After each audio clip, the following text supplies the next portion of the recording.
오늘은 2023년 4월 30일 주일의 예수동행 일기를 소개하겠습니다. 제목은 어두운 후에.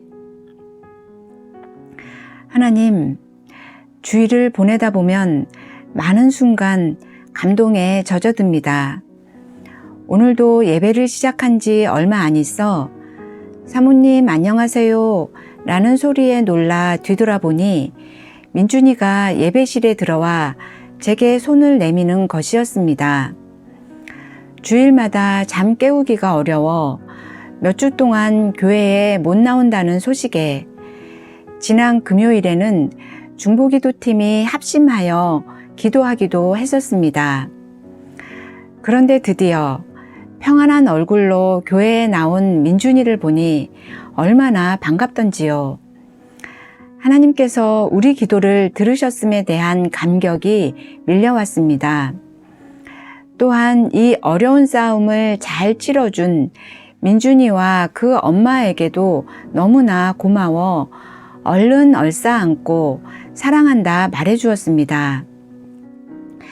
예배 후에도 감동은 계속 이어졌습니다. 특히나 교회를 섬기는 우리 지체들 한 사람 한 사람에게서 느끼는 감동이 참으로 컸습니다. 연약한 이들이 주님 앞에 견고히 세워지길 바라며 들램 없이 돕고 섬기는 지체들의 성숙함이 곳곳에서 눈에 띄었습니다. 식사 교제할 때, 식사 후 뒷정리할 때, 큐티 나눔할 때, 자신을 기꺼이 낮추며 상대를 높이고 교회를 위해 소리 없이 봉사하는 지체들의 모습을 통해 하나님께서 영광 받으셨다 믿습니다. 하나님께서는 언제 이렇게 우리 지체들을 성장시키셨는지요. 그러고 보면 교회든 가정이든 어려운 시절 뒤에는 이 같은 성장과 성숙의 아름다운 열매를 보게 되는 것 같습니다. 지난 일주일 참 많이 아팠던 남편과 저의 관계 속에도 이런 원리가 나타납니다. 지난 한 주간 예전으로 돌아가는 거 아닌가 싶을 만큼 남편은 참 많이 아팠습니다. 그러는 동안 우리 관계의 외적 모습은 적막함 그 자체일 수밖에 없었습니다.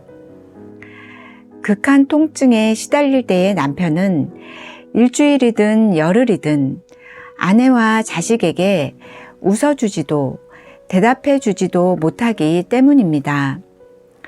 따라서 그때마다 제게 요구되는 것은 발을 동동 구르며 언제 남편이 나을까 초조해하고 조급해하는 태도가 아닙니다. 오히려 그럴 때일수록 남편에 대한 신뢰를 바탕으로 저는 제 삶을 충실히 살며 기도하고 의연히 기다릴 수 있어야 합니다. 실제로 그렇게 일주일을 보내고 난 뒤인 오늘 저는 감사하게도 차츰 회복되어 가는 남편의 희미한 미소를 볼 수 있었습니다. 그러면서 저는 저 미소를 다시 볼 수 있다는 것만으로도 기쁨이 충만해지고 남편의 존재 자체에 대해 더 깊은 감사를 고백하게 됩니다.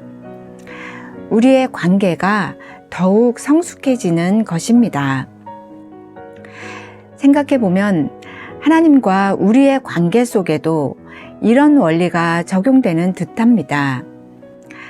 때론 하나님의 임재가 느껴지지 않고 하나님께서 침묵하시는 것만 같은 고통의 시간이 우리에게 종종 오는 게 사실이지만 그럴 때에도 하나님이 변함없이 나를 사랑하신다는 하나님을 향한 신뢰를 바탕으로 묵묵히 그 시간을 견디며 기도하다 보면 마침내 우리에겐 신앙의 성숙이 이루어지고 하나님과의 깊고 충만한 만남도 이루어지니 말입니다.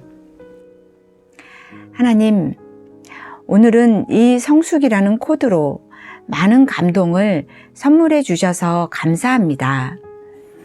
지체들의 성숙, 우리 부부 관계의 성숙, 또 하나님과 우리 관계의 성숙이 언제 이루어지는가에 대해 알게 된 날이었습니다.